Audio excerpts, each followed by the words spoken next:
اعوذ باللہ من الشیطان الرجیم بسم اللہ الرحمن الرحیم۔ پیارے دوستو السلام علیکم۔ تو میرے پیارے دوستو، آج کی اس ویڈیو میں ہم کالے جادو کے بارے میں بات کرنے والے ہیں، جس نے دنیا بھر میں اور بالخصوص ہمارے معاشرے میں ایک پراسرار اور خوفناک اور پیچیدہ شکل اختیار کر لی ہے۔ کیا کالا جادو واقعی ہوتا ہے اور لوگ اسے کس طرح حاصل کرتے ہیں، اور یہ جادو کیسے لوگوں پر کیا جاتا ہے اور اس سے کیسے نجات حاصل کر سکتے ہیں؟ اس ویڈیو میں آپ کو پوری تفصیل سے بتانے والا ہوں، تو اس لیے دوستو ویڈیو کو آخر تک دیکھیے گا۔ تو چلیے دوستو اپنی ویڈیو کا آغاز کرتے ہیں۔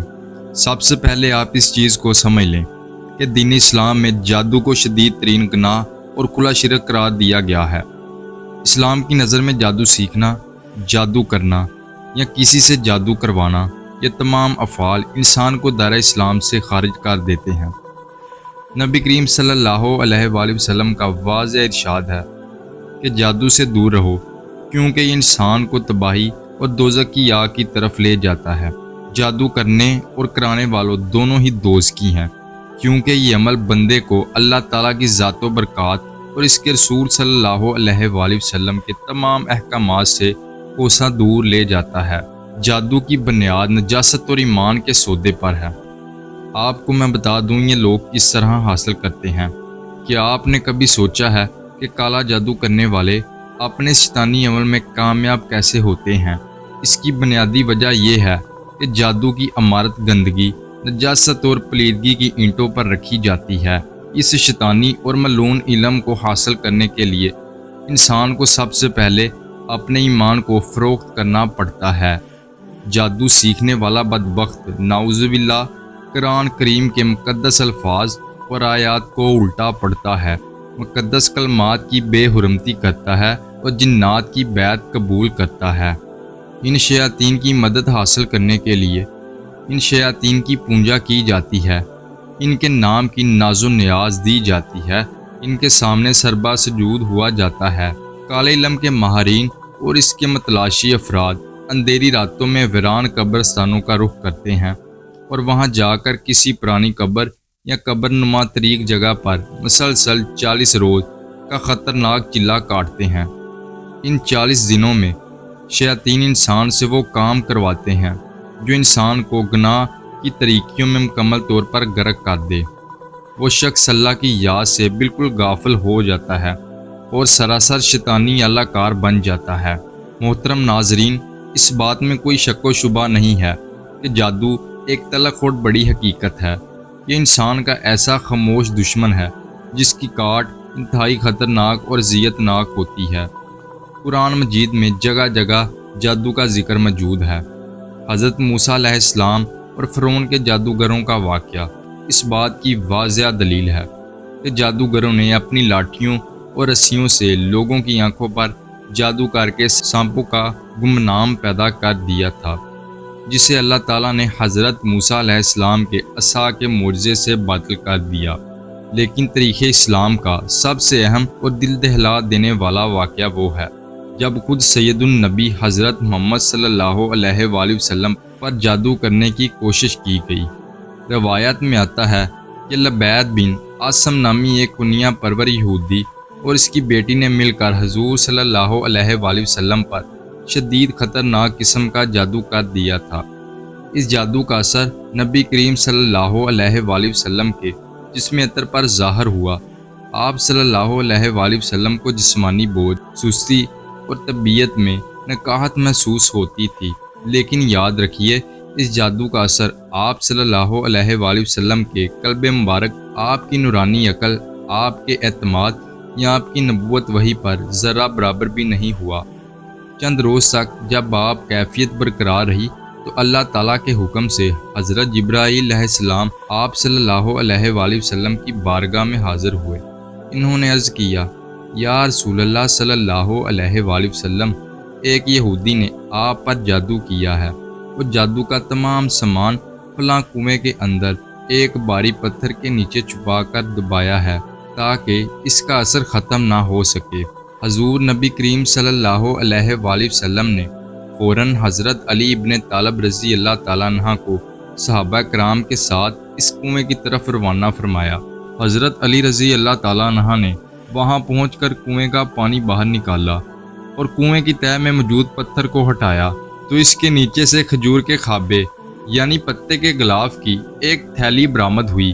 جب اس تھیلی کو کھولا گیا، حضور صلی اللہ علیہ وآلہ وسلم کے منہ مبارک جو کنگھی کرتے ہوئے ٹوٹے تھے اور کنگھی کے ٹوٹے ہوئے کچھ دندانے، ایک ڈور یا کمان کا چلہ جس میں 11 گرہیں مضبوطی سے لگائی ہوئی تھیں، موم کا بنا ہوا ایک تھیلا جس میں 11 سوئیاں چبھی ہوئی تھیں، یہ تمام تر سامان پتھر کے نیچے سے نکلا۔ یہ تمام تر سامان پتھر کے نیچے سے نکال کر حضرت علی رضی اللہ تعالیٰ عنہ حضور صلی اللہ علیہ وآلہ وسلم کی خدمت برکات میں لائے۔ میرے محترم عزیز دوستو، جب یہ سامان آپ صلی اللہ علیہ وآلہ وسلم کے پاس رکھا گیا، اسی وقت اللہ تعالیٰ نے حبیب صلی اللہ علیہ وآلہ وسلم کی شفاء اور قیامت تک آنے والی امت کی رہنمائی کے لیے قرآن مجید کی 2 سب سے عظمت والی صورتیں نازل فرمائیں، سورۃ الفلق اور سورۃ الناس۔ ان دونوں صورتوں کی کل آیات کی تعداد 11 ہے، 5 آیات سورۃ الفلق کی اور 6 آیات سورۃ الناس کی۔ حضرت جبرائیل علیہ السلام نے عرض کیا کہ یا رسول اللہ صلی اللہ علیہ وآلہ وسلم، آپ ایک ایک آیت پڑھتے جائیں اور اس سامان پر دم کرتے جائیں۔ چنانچہ جیسے حضور صلی اللہ علیہ وآلہ وسلم نے ایک ایک آیت پڑھی، ڈور کی ایک ایک گرہ خود بخود کھل گئی اور موم کے پتلے سے ایک سوئی باہر نکل آئی۔ اس طرح آپ صلی اللہ علیہ وآلہ وسلم ایک ایک آیت پڑھتے گئے اور ایک ایک گرہ کھلتی گئی اور سوئیاں نکلتی گئی، یہاں تک کہ جب تمام 11 آیتیں مکمل ہو گئی تو تمام گرہیں کھل گئیں اور تمام سوئیاں نکل گئیں۔ حضور صلی اللہ علیہ وآلہ وسلم اس طرح تندرست اور چاق و چبند ہو گئے۔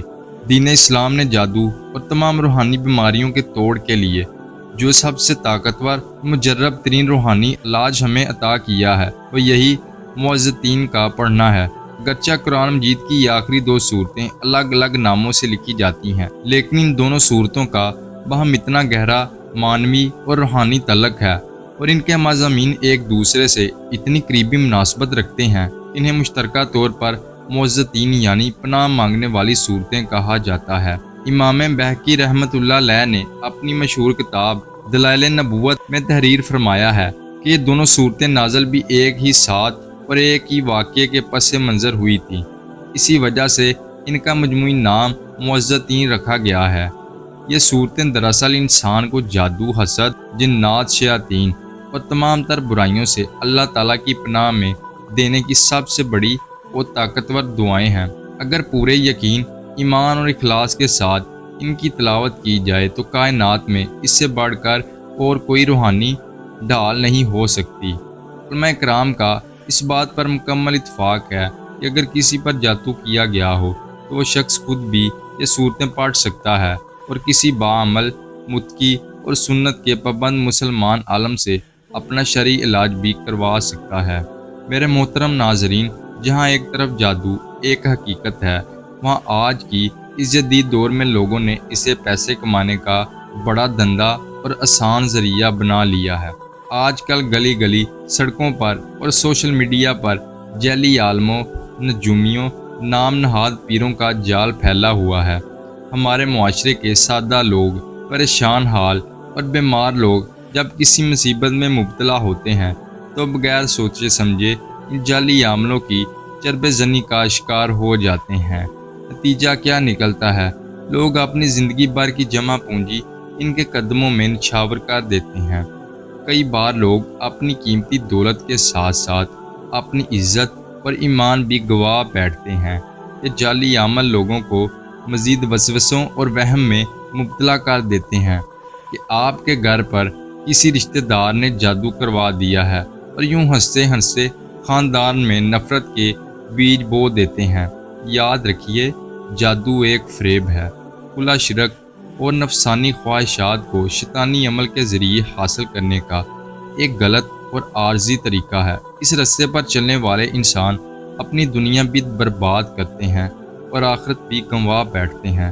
میرے محترم عزیز باوقار، یاد رکھیے کہ جادو کرنے والا اور جادو کروانے والا دونوں دائرہ اسلام سے خارج ہو جاتے ہیں۔ ان کا اسلام سے کوئی تعلق باقی نہیں رہتا۔ اگر آپ یا آپ کا کوئی دوست، رشتہ دار یا گھر کے کسی فرد پر کسی بھی قسم کے جادو ٹونے یا اس طرح کا کوئی مسئلہ ہو، اللہ کے کلام میں بہت طاقت ہے۔ آپ ان سورت کو پڑھ سکتے ہیں، سورۃ الفلق اور سورۃ الناس۔ یہ اللہ تعالیٰ نے اسی کام کے لیے نبی کریم صلی اللہ علیہ وآلہ وسلم پر اتاری ہیں۔ یہ دو چھوٹی سی سورت ہیں، آپ اسے 1 منٹ میں پڑھ سکتے ہیں۔